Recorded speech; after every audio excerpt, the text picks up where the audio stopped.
Senator, there's a lot of chatter that you may be getting a lot of the last-minute votes going your way. How does it feel?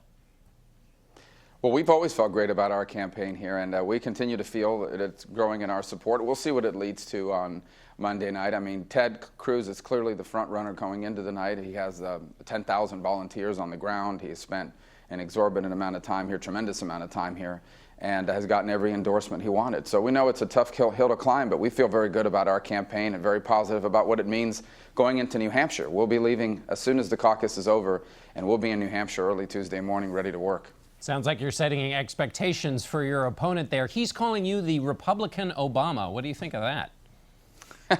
Well, other than the fact that I oppose virtually everything Barack Obama stands for.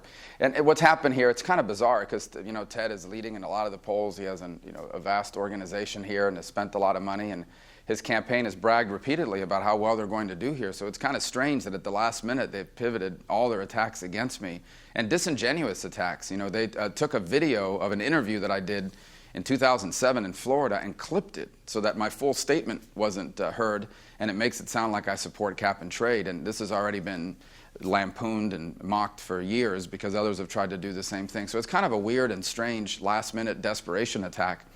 It's not really, I really don't understand why. He's got such a strong organization here in Iowa, but it's all fine. We're going to be okay. We feel good about it. But maybe it's a good sign he's attacking you. It means you must be doing something right. Well, we've taken more than anybody else in attacks. I mean, Jeb Bush's super PAC has spent now close to $30 million on television, which is more than every attack on every other candidate combined. And then you add Ted Cruz's attacks. When people don't attack a candidate that has no chance to win. So we feel very good about it, and we feel even better about the fact that it's having no impact and that we're continuing to work and move forward with our message. So we're going to close strong here with our message. We like where that leads, and then we look forward to moving on as well to New Hampshire and South Carolina, which comes up shortly after that. Let me ask you about those Jeb Bush attacks from his super PAC. It spent a lot of money attacking you. Stephen Hayes of the Weekly Standard said the lasting legacy of those attacks may be to make Donald Trump the nominee. What do you think of that? Well, Donald Trump, I don't believe, is going to be the nominee. That said, yeah, I mean, Jeb has a right to spend his money on any way he wants. I think people have noticed that it's close to $30 million of attack ads against me. And I knew that when I got into this race that the establishment, many people in the Republican establishment, didn't want me to run. They thought I needed to wait my turn or wait in line. But I just felt that after 7 years of Barack Obama, this was no time for patience. It was a time for action. And so I ran, and I knew that I would face some of this. This is, big dollar checks that were written into that super PAC. I'm sure some of the people that wrote those checks are disappointed, and others, perhaps, this is what they intended all along. But in the end, this election is in God's hands, as everything is, and so we're going to do our very best, and we're confident about where that leads. You said the establishment doesn't want you, but when I talk to people who would be considered good members in good standing of the establishment, they do want you. The Des Moines Register endorsed you. You are the hope against Ted Cruz and Donald Trump. If that was the case, I wouldn't have raised only $6 million in the third quarter of last year, and I would be the one with a $100 million super PAC. But it's fine. Look, in the end, we have to unify the Republican Party. In essence, we're not going to be able to succeed if we can't unify the Republican Party and the conservative movement, and then we have to grow it. We have to reach out to people that haven't voted for us before and convince them that conservatism is the right approach for America. I believe that I know that I am the candidate that can best, most quickly unify the party, unify the conservative movement, and grow it. And I know that if I'm our nominee, I defeat Bernie Sanders or Hillary Clinton.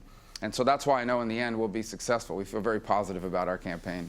Let me ask you about the question of immigration. There was a very sharp set of exchanges between you and Senator Cruz during the debate last week. And you said of Ted Cruz, you said it's built on a lie that he's more conservative than the other candidates.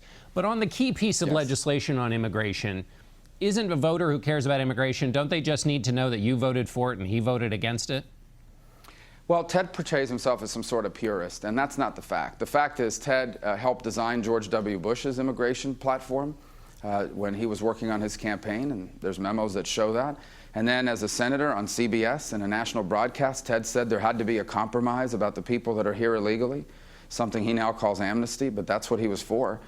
When he was in the Senate, he talked about wanting to pass immigration reform, about bringing people out of the shadows, et cetera. And so he's not what he portrays himself to be. The bottom line is that this is an issue that does need to be confronted and does need to be fixed. It cannot continue the way it is.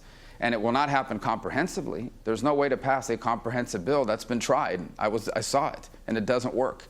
The only way forward is to do this by beginning with border enforcement and winning the confidence of the American people that illegal immigration is under control. But I think that the lie is that Ted continues to try to portray himself as the only conservative in the race. And Rand Paul made the same point. And on this issue and others, Ted has been very calculated, taking one position in one place and a different position somewhere else. And voters see through that, and in time it'll catch up with him. It already has started to, I believe. So your point is this is not about immigration, it's about something big. You're making a character attack here. Well, it's not a character attack, it's his record. I mean, he used to support doubling the number of green cards. Now he's against it. He used to support a 500% increase in guest worker visas. Now he's against that. He used to be in favor of birthright citizenship. Now he's against it. I mean, on issue after he goes around talking tough on China, but he leaves out the fact that he defended a Chinese company that stole an invention from an American, a Floridian, a constituent of mine. And he was a defense counsel for the Chinese company. So just on issue after issue, you see incredible calculation. You know, he goes to New York and raises millions of dollars and then goes to the rest of the country and attacks New York values. These are the things that over time people start to realize that there's a real calculation here politically, and it just catches up with you. All right. Senator Rubio, we're going to have to end it there. Thanks so much for being with us. Thank you. Thank you for having me.